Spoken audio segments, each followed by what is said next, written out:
So I was interested in understanding human behavior broadly. So I trained initially in psychology and cognition, but then realized looking at the brain was going to be a very powerful way to help us understand cognition. And I retrained in neuroscience.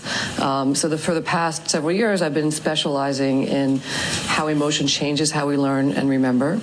And of course, one of the consequences of learning that something's emotional is that we're going to make different choices.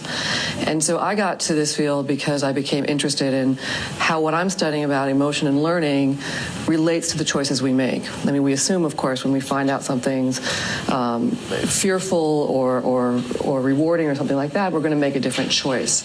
And when I got into looking at choices, much like Paul found, the psychology of decision making has merged quite a bit with economics, and that got me into thinking about economics and collaborating with economists.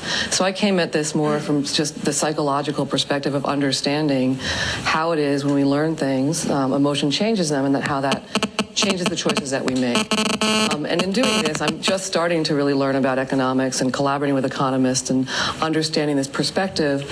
And it's given me sort of the theoretical and computational aspects of economics is now adding something to my psychological and neuroscience work that wasn't there previously. So I see the merging of the two enhancing both fields. And the first 5 or 10 years, you could easily argue we didn't learn a whole lot about the study of cognition from studying the brain. Certainly since then, I think almost everyone would disagree with you.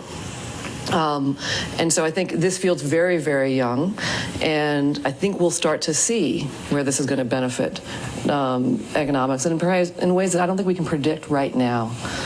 Certainly psychiatry, we can't argue this hasn't had a huge influence on things like psychiatry and other fields, and I think that's going to be true for economics in ways that may be hard for us to answer today.